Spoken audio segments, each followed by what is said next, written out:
보도의 진실을 들여다보고 시청자의 진심에 귀 기울이는 시간이죠. YTN 뉴스 FM 열린 라디오 YTN 시작합니다. 저는 아나운서 최희입니다. 넷플릭스 드라마 더글로리가 공개된 이후 인기를 얻으면서 우리 사회에선 학교 폭력이 다시금 가혹한 현실의 화두로 떠올랐습니다. 최근에는 대통령이 국가수사본부장으로 지명했던 정순신 전 검사의 자녀의 학폭 전적이 큰 파문을 일으키고 있죠. 2018년에 이미 피해자를 1년 가까이 괴롭혔고 피해 학생과 가해 학생이 분리되지 않았다는 문제가 공영방송 보도로 나왔음에도 불구하고 여기에 대한 충분한 징계가 이루어지지 않은 점이 공직자 문제엔 적절하지 않다는 문제의식으로 이어지면서 인사검증 시스템에 의구심이 남기도 했습니다. 이 문제 과거 2018년 보도를 살펴보며 짚어보겠습니다. 드라마나 영화로 영상화되기는 제약이 있는 장르 웹소설. 어떤 식으로 대중성을 노리고 있을까요? 뉴미디어 트렌드에서 들여다보겠습니다. 오늘 열린 라디오 YTN 지금 바로 시작합니다.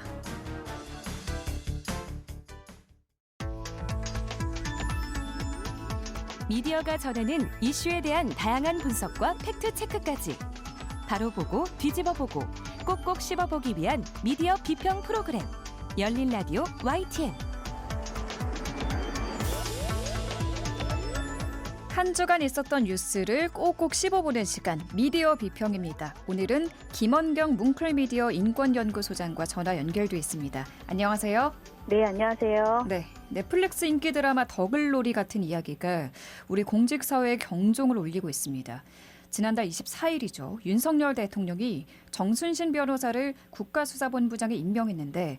정 변호사의 아들이 고교 재학 당시 학교폭력 가해자였다는 내용이 보도되면서 지명 하루 만에 정 변호사는 지원을 철회했습니다. 소장님, 오늘 이 내용 살펴보셨다고요?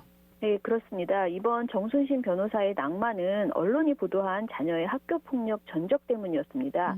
그래서 저는 오늘 비평의 폭을 학폭 관련 보도로만 좁혀보도록 하겠습니다. 네. 말씀하신 것처럼 정 변호사의 아들은 2017년 강원도에 있는 유명한 자사고에 진학 중이었는데요. 당시 동급생에게 학교폭력을 가했고 피해자가 극단적인 선택을 시도하기도 했다라고 전해집니다. 네.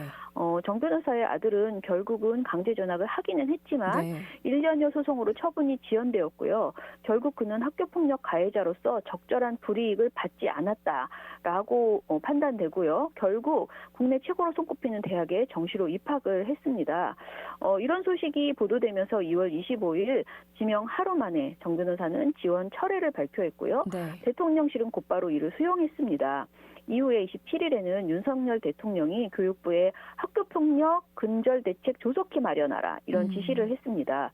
그리고 대통령실은 고위 공직 후보자 사전 질문서를 보강하겠다라고 발표했고요. 네. 허위 기재 시에 불이익을 주겠다라는 경고를 명시하겠다라고도 했습니다.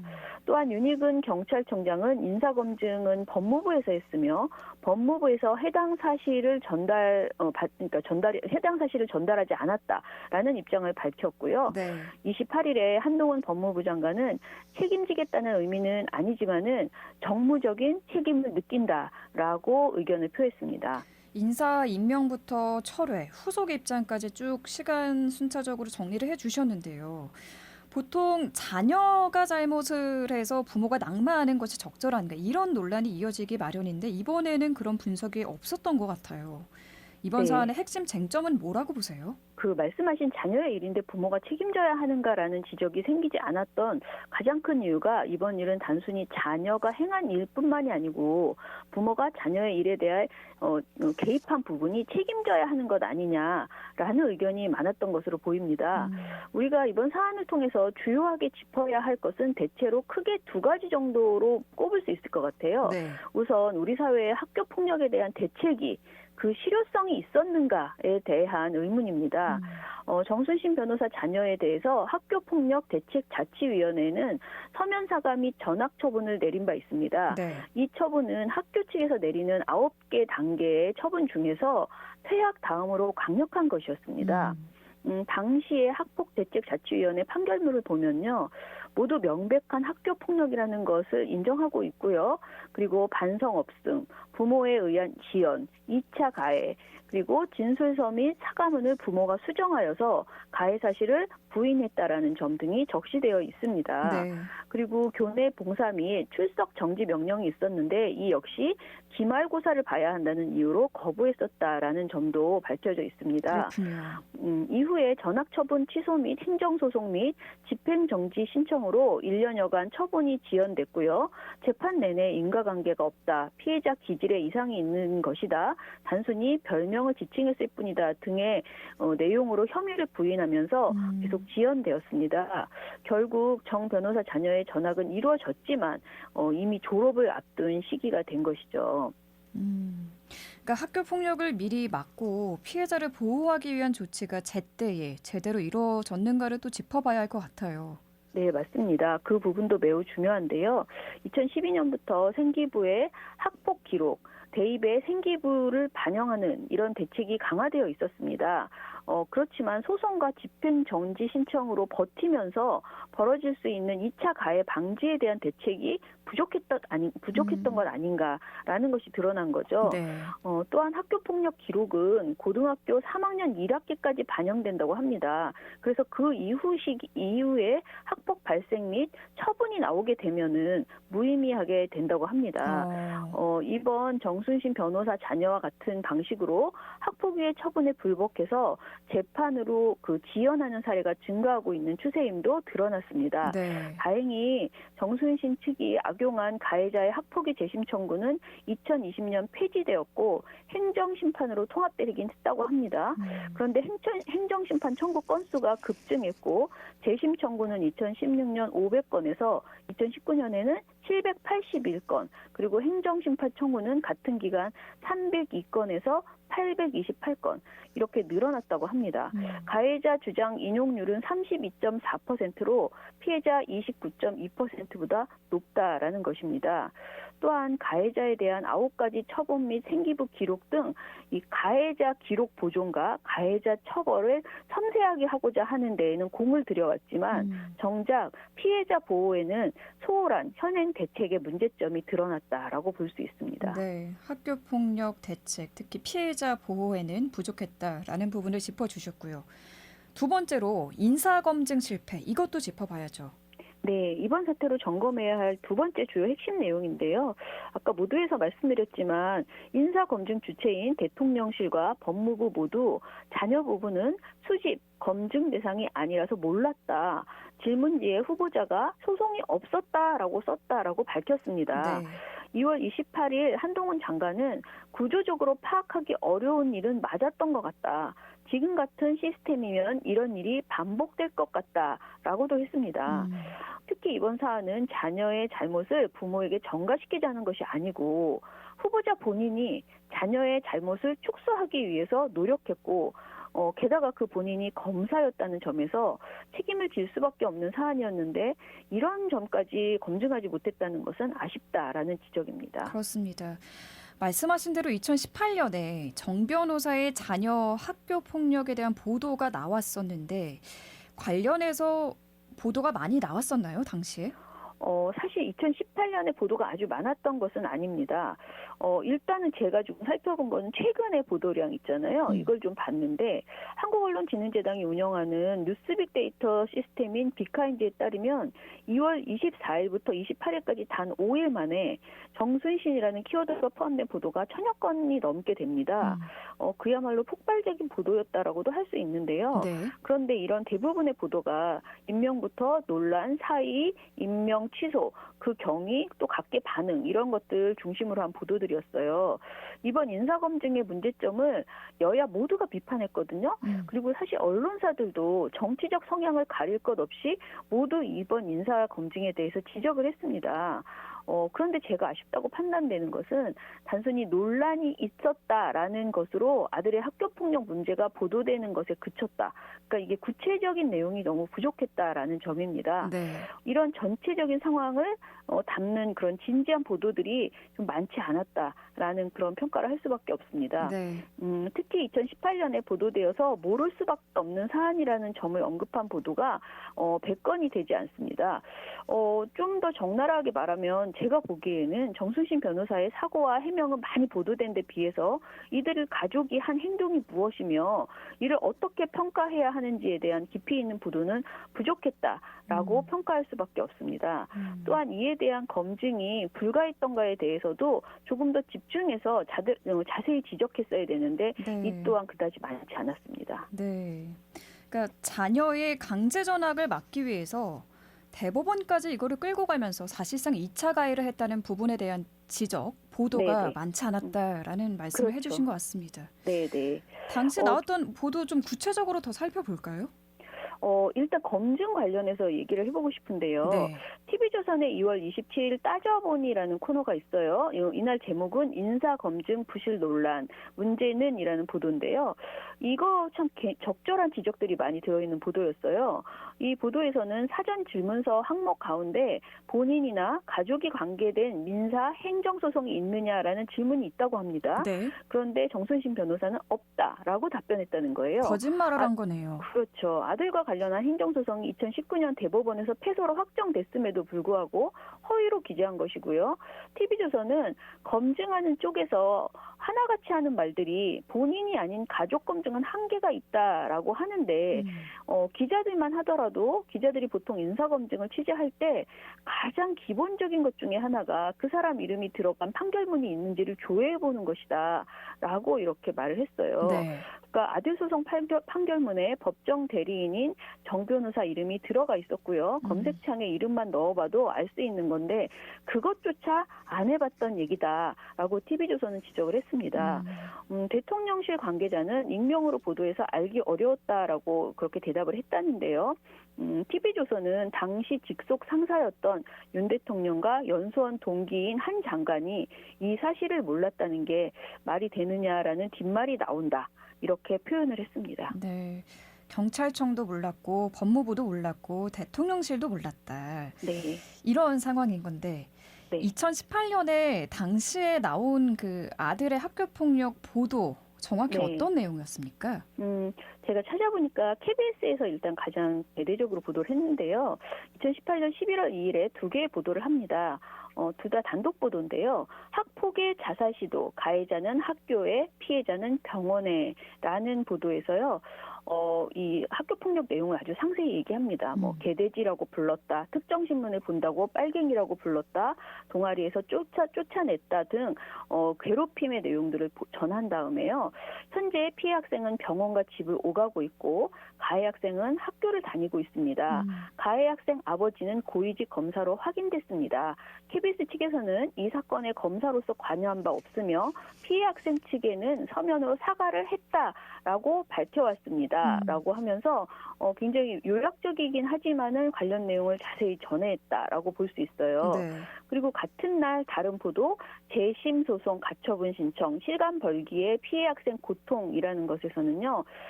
대학 진학의 생활기록부의 중요성이 커지면서 학교폭력 가해자들이 학교의 결정에 승복하지 않고 재심과 정식 재판을 청구하는 등 지루한 소송전을 펼치고 있으며 이럴수록 가해 학생들의 상처는 더욱 커져가고 있다라고 지적을 했습니다. 네. 이 기사를 보면 가해 학생을 대신한 판사 출신 변호사가 이렇게 말한 내용을 담아요. 어떤 언어폭력으로 인해서 피해 학생이 어떤 상처를 받았는지 저희가 납득할 수가 없습니다. 가해 학생도 자신의 행동이 피해 학생에게 큰 피해를 준 행동이라고 잘 몰랐던 것 같습니다. 이런 변명을 하더라는 것이죠. 네. 가해 학생에 대한 처분이 실행되지 않고 시간만 흐르는 사이에 피해 학생들이 고통이 계속되고 있다라는 점을 아주 잘 지적한 그런 보도였습니다. 네, 이 학폭 가해자들이 소송전을 길게 끌고 가면 갈수록 그 시간 동안 피해 학생들의 그 상처와 고통은 더 커지는 거거든요. 그렇죠. 네. 네. 끝으로 한 미디어에서 KBS의 이번 보도에 대해서 순수성을 잃었다는 비판을 받아도 크게 할 말이 없을 것으로 보인다. 이런 입장이 있다고 기사를 냈거든요. 이 네, 논란은 네. 어떻게 보세요? 그 보도를 좀 찾아봤는데 미디어편에서 2월 27일 날 보도한 내용이에요.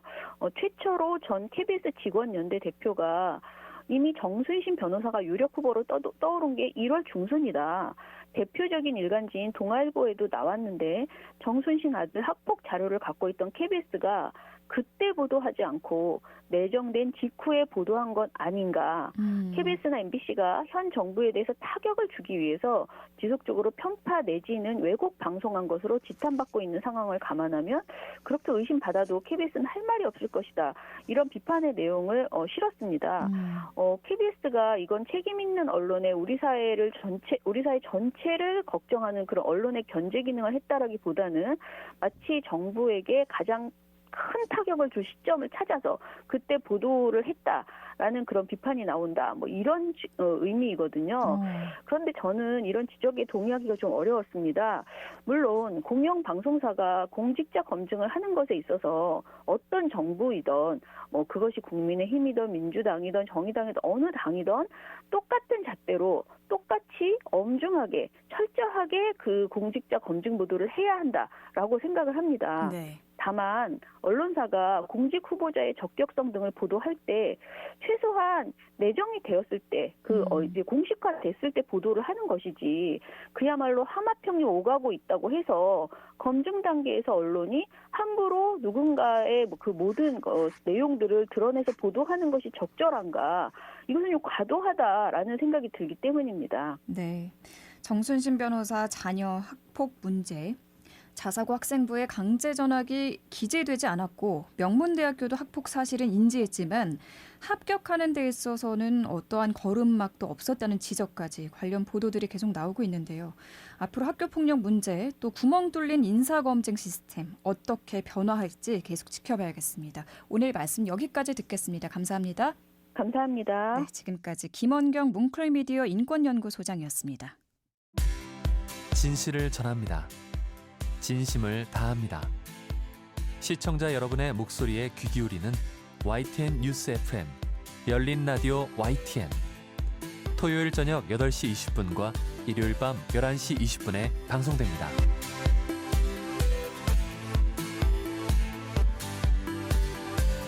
이번에는 YTN 라디오 프로그램들을 모니터링하고 평가해 보겠습니다. 오늘은 박채린 시청자 평가원과 전화 연결돼 있죠. 안녕하십니까? 네, 안녕하세요. 네, 이번 주에는 어떤 프로그램 모니터링 하셨어요? 네, 이번 주엔 평일 오후 5시부터 7시까지 방송하는 뉴스 정면 승부를 들었습니다. 저는 이 프로그램을 2월 20일부터 2월 28일까지 총 7회 방송분을 모니터했습니다. 네, 뉴스 정면 승부 어떤 것부터 볼까요? 지난주 뉴스 정면 승부 방송에선 노란 봉투법을 비중 있게 다뤘습니다. 하지만 이 법의 주요 쟁점이나 이해 당사자들이 어떤 찬반 입장을 가지고 있는지 구체적으로 파악하기는 다소 어려웠다는 점을 짚고 싶습니다. 예. 노란봉투법은 파업 노동자에 대한 손해배상 책임 범위를 명확히 하는 내용을 담고 있는데요. 노동계와 산업계 입장이 팽팽하게 갈리고 있는 상황입니다.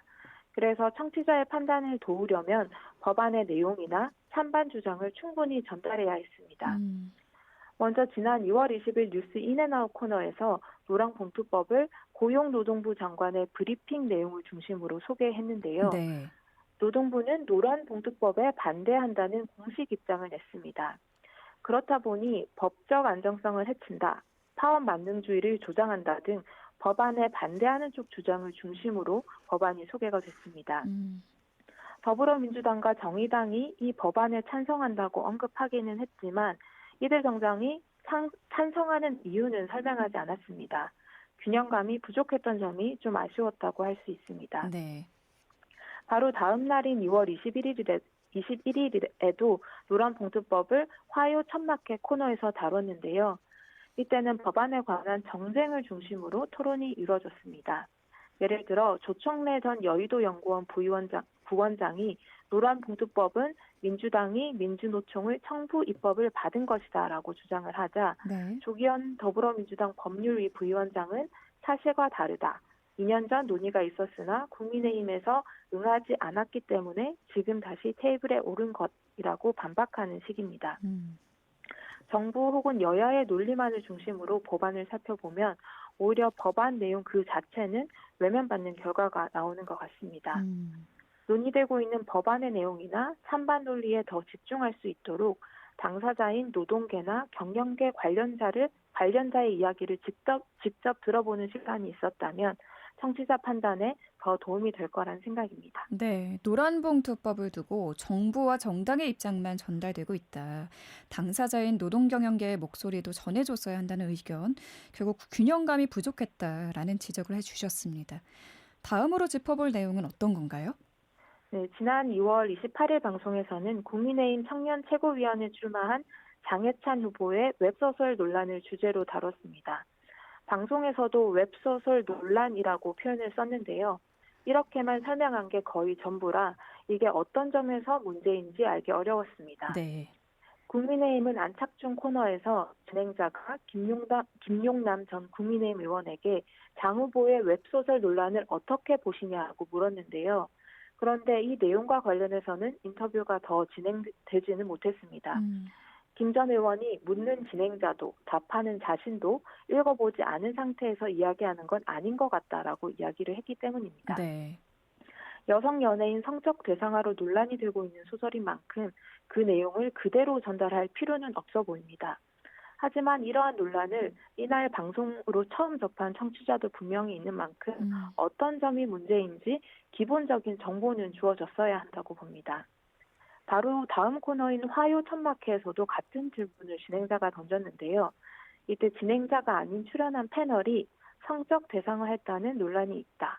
실존하는 가수를 떠올릴 수 있는 수준 등의 정보를 줘서 뒤늦게 어떤 점이 문제인지 파악할 수는 있었습니다. 하지만 이 정도의 정보는 진행자가 미리 파악하고 소개한 뒤에 질문을 했어야 하지 않나 하는 생각이 들었습니다. 네, 사전 배경을 좀 더 설명을 해줬으면 좋았겠다라는 점을 지적해 주셨고요. 마지막으로 어떤 것도 더 살펴볼까요? 네, 지난 2월 27일부터 뉴스 정면 승부의 진행자가 바뀌었습니다. 그런데 진행자가 왜 바뀐 것인지, 아예 바뀐 것인지, 잠깐 대신 진행하는 것인지 등 관련한 안내가 없었습니다. 특히 시사 프로그램의 진행자는 다른 프로그램의 진행자와 달리 공정성 등이 더 엄격하게 요구되기도 하고요. 또 청취자와 진행자 사이에서 목소리를 마주하며 나름의 신뢰관계를 형성합니다. 이러한 점에서 왜 진행자가 바뀌었는지 적극적으로 공지할 필요가 있습니다. 매주 2시간을 함께 해오던 청취자들도 바뀐 사유에 대해서 많이 궁금해할 것 같습니다. 네, 진행자 변경이 개편과 동시에 이루어졌기 때문에 이 공지가 매끄럽게 전달되지 않았던 부분 아쉬웠다라는 지적이셨습니다. 오늘 시청자 평가는 여기까지 듣겠습니다. 고맙습니다. 네, 감사합니다. 네, 지금까지 박채린 시청자 평가원과 함께했습니다. 열린 라디오 YTN에서는 시청자 여러분의 목소리를 듣습니다. 참여 신청과 의견은 유료 문자 샵 0945, 우물정 0945나 YTN 라디오 프로그램 열린 라디오 YTN 게시판을 통해 남겨주세요.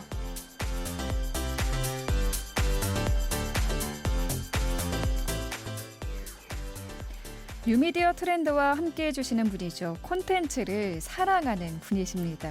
뉴 아이디의 김주환 이사 전화 연결돼 있죠. 이사님 안녕하세요. 안녕하세요. 네, 이번 주 화제의 영상 먼저 볼까요? 어떤 건가요? 이게 저도 보면서 되게 공감이 많이 갔던 영상인데요. 네. 예, 잘하는 집 안 가봐서 그래라는 뮤직비디오입니다. 근데 이게 뭐 일반 가수가 만든 게 아니라 유튜브 구독자 86만 명을 보유하고 있는 유튜버 관아가 만든 뮤직비디오인데요. 네. 영상이 업로드한 지 3일 만에 조회수가 거의 한 60만회 기록을 했고요. 예, 유튜브 관아는 주로 음식 관련된 노래를 재치 있게 만드는데 중독성 있는 라임을 많이 넣었어요. 그래서 보통 그림도 본인이 직접 그린다고 합니다. 그러니까 이 뮤직비디오인데 노래도 작사 작곡을 해서 부르고 영상에 네. 들어가는 그림은 직접 그린 그림인가요? 네네네. 보시면 되게 코믹한 어떤 웹툰 같은 느낌이 들어요. 저도 사실 봤는데 정말 재밌더라고요. 일단 이 잘하는 집 안 가봐서 그래. 어떤 내용이죠? X세대와 어떻게 보면 MZ세대 간의 갈등을 어떻게 노래로 표현한 것 같은데요. 네. 어떻게 뭐 소위 말해 꼰대 나이가 된 부장님이 부하 직원한테 이제 곱창집을 가자고 했더니 곱창 냄새가 싫다고 얘기하니까 부하 직원이요. 예, 부하 네. 직원들이 예, 그래서 그건 잘하는 집 안 가봐서 그런다라고 이제 부하 직원들이한테 얘기를 하는 거 또 그렇게 얘기하니까 또 부하 직원들이 이제 요새 그런 얘기하면 꼰대다. 상처받는 내용인데요. 사실 뭐 아시겠지만 X세대도 처음에는 뭐 사랑받고 꼰대 오히려 또 베이비 부모를 꼰대라고 생각하던 젊은 시절이 있었잖아요. 네. 네, 그런 거를 피력하는 노래인데 뭐 음식 관련 유튜버라서 음식에 관련된 걸 가지고 이렇게 또 표현한 것들이 재밌었고 저도 이제 이런 꼰대가 돼가고 있는 사람으로서 굉장히 많은 공감이 됐었습니다. 네. 그러니까 주제가 꼰대가 된 부장님이 왜 나한테 꼰대라 그러냐 하면서 어떤 슬픔을 그려낸 그런 내용인데 저는 네. 영화 은교 명대사가 생각이 나더라고요. 제가 적어왔어요. 너의 젊음이 너의 노력으로 얻은 상이 아니듯 내 늙음도 내 잘못으로 받은 벌이 아니다. 와, 어떻게 공감을 하십니까? 예, 너무 공감됩니다. 근데 댓글을 제가 쭉 봤는데 노래 구성이 완벽하다. 그림, 음악, 뮤비 구성이 지루할 틈이 없다. 이런 반응이 많더라고요. 네네네. 참 재미있는 영상이었고요. 이런저런 생각할 거리를 안겨준 영상이었던 것 같아요. 청취자 여러분들도 한번 보셨으면 좋겠어요. 이번에는 웹소설에 대한 이야기를 해볼게요. 네이버 시리즈 인생작 광고가 화제더라고요. 네, 이게 되게 오랜만에 다시 시작을 했는데요.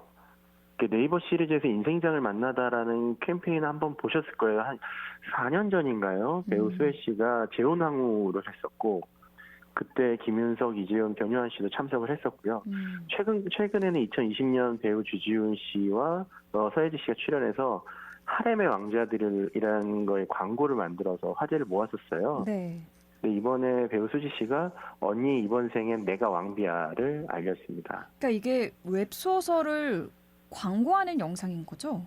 네, 약간 그 복장은 그 영화나 뭐 이제 그 마치 광고처럼 드라마나 영화가 될 것 같은 그 복장을 하고 이제 뭐 설명을 하는 거죠. 그래서 그거에 이게 꼭 마치 영상화 될 것처럼 보여지는데 결국 알고 보면 웹소설을 홍보하는 그런 겁니다. 그러니까 웹소설 광고인데 실제 배우가 나와서 일부 장면을 연기하는 형식입니다. 네, 나레이션을 하는. 네, 이 광고 자체가 화제가 되고 있다라는 건데 최근에는 웹소설 원작 드라마가 많이 나오는 것 같아요. 뭐 재벌집 막내 아들도 큰 인기를 얻었었고요. 네.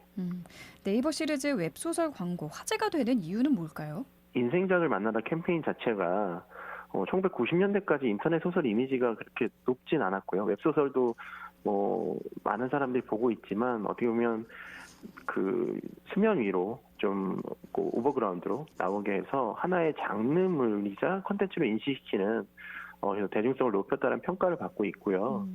특히나 이런 로맨스 판타지나 무협 판타지 특성상 영상이 이질적인 부분들을 지금 당장 마치 영상화된 것 같이 몰입감 있는 광고를 통해서 네. 대중성 있게 이거 나중에 뭐 영상화 될 수 있어 이런 상상을 좀 불어일으키는 그래서 이제 문자로 리즌 콘텐츠를 입체적으로 느껴지게 하는 효과가 있고 상상력을 더 자극하는 부분이 있는 것 같습니다. 저도 보면서 이거 영화나 드라마로 나오면 재밌겠는데 어떤 이런 기대감을 증폭시키는 것 같더라고요. 맞습니다. 알겠습니다. 이번에는 게임 이야기가 될 것 같은데요. 올해 가장 인기가 많았던 호그와트 레거시가 TV 드라마로 만들어지나요? 네, 지금 뭐 공개한 지 몇 주 안 된 게임인데 엄청나게 판매를 기록하고 있고요. 최근에 HBO 맥스, 디스커버리 워너 브라더스 디스커버리의 4분기 실적 발표 때 HBO 맥스가 호그와트 레거시를 TV 드라마로 제작 중이라고 공개를 했습니다. 호그와트 레거시가 뭔지부터 짚어봐야 할 것 같은데요. 이름만 봐서는 해리포터와 관련이 있을 것 같아요. 맞나요? 네, 맞습니다. 호그와트가 우리가 알고 있는 인기 소설 해리포터에 나오는 그 학교 이름이잖아요. 그래서 기반으로 하는 액션 어드벤처 게임이고요. 마법 학교에 새로 입학한 학생이 돼서 뭐 이제 물약을 만들거나 춤을 외우는 방법을 익힌다든지 악의 세력과 싸우기 위해 마법을 이용하는 장면 등을 해서 굉장히 많은 일들을 할 수 있는 오픈 월드라고 하죠. 소위 말해서 이때 어떻게 주어진 것들만 할 수 있는 게 아니라 상상하는 것들 이상을 할 수 있는 오픈 월드 기반의 액션 RPG 게임이고요. 그래서 이제 주인공들은 1800년대 명문 학교인 호그와트를 경험할 수 있고, 뭐 이제 몰입감이나 그 게임 운영할 수 있는 시간 자체가 기존 게임들보다 굉장히 길다고 해서 예를 들면 해리포터나 신비한 동물사전 시리즈 팬들도 좋지만 전혀 모르던 사람들도 쉽게 즐길 수 있는 게임이라고 해서 지금 인기를 끌고 있는 것 같습니다. 해리포터 영화 안 본 사람들도 게임 재밌게 할 수 있습니까? 있을까요? 예, 왜냐하면 이제 진짜 세계관 자체가 재미가 있기 때문에 네, 지금 재밌을 것 같고요. 네. 특히나 좀 뭐 주변 지식은 있어야겠죠. 근데 그걸 하다 보면 역시 또 책을 볼 수도 있고 뭐 여러 가지 이 세계관에 계속 몰입하게 될 수 있는 계기는 되지 않을까 생각합니다. 네. 근데 일단 이게 게임 자체만으로도 이미 큰 성공을 거뒀다고 봐도 되죠. 지금 출시 2주 만에 1,200만 장을 판매를 했는데요. 이게 우리로 따지면 뭐 극장 1,200만 관객이랑 다른 게 게임 가격 자체가 한 $70에서 $60 사이예요. 그래서 지금 전 세계적으로 벌어진 수익만 8억 5천만 달러로 한국 돈으로 하나로 하면 1조 1,000억이 넘습니다. 그리고 이제 출시 당일을 날 트위치라고 하는 이제 유튜브와 다르게 온라인 라이브로 하는 게임 방송 플랫폼이죠. 그래서 128명이 동시 접속을 해서요. 역대 최대 규모의 싱글플레이 게임 기록을 달성했고요. 네. 해리포터 시리즈와 신비한 동물사전 시리즈를 통합한 세계관이 위저드 홀딩 홈페이지가 있어요. 거기 가면 여러 가지 정보들을 다 볼 수 있는데 호그와트 레거시 발매하고 나서 2월 첫 주 동안 무려 300%가 더 많은 트래픽을 기록했다고 합니다. 그만큼 이 게임 하나로 해리포터 세계관을 다시 한번 관심 있게 만들었다라고 볼 수도 있을 것 같아요. 네. 그러면은 앞으로 드라마 제작에 대해서는 이야기가 어디까지 나왔어요? 이게 사실은 뭐 아주 구체적으로 얘기한 건 아닙니다. 왜냐하면 4분기 실적 때 뭔가 앞으로의 미래에 대해서 여러 가지 얘기를 하려고 하다 보니까 이 게임이 굉장히 큰 성공을 거뒀고 이거를 통해서 우리도 드라마를 만들어서 또 많은 수익을 얻겠다. 뭐 이런 식의 계획 정도만 나온 거라서요. 그리고 뭐 신비한 동물사전이 마지막으로 나왔던 어떻게 보면 그 해리포터 세계관의 IP인데 실제로 그건 큰 성공을 거두지 못했어요. 네. 네, 그래서 이제 신비한 동물사전과 해리포터 원작 소설의 이전 시대를 나타낼 거라는 얘기가 있습니다. 네, 어쨌든 기대가 되네요. 오늘 뉴미디어 트렌드는 여기까지 듣겠습니다. 감사합니다. 네, 감사합니다. 네, 지금까지 뉴아이디의 김조한 이사와 함께했습니다. 열린 라디오 YTN 오늘 순서 이제 마칠 시간입니다. 저희 프로그램은 YTN 라디오 홈페이지와 애플리케이션 또 유튜브와 팟빵을 통해서도 다시 들으실 수 있습니다. 오늘 끝곡으로 퀸의 라디오 가가 준비했고요. 저는 다음 주 이 시간에 다시 인사드리겠습니다. 지금까지 아나운서 최희였습니다. 고맙습니다.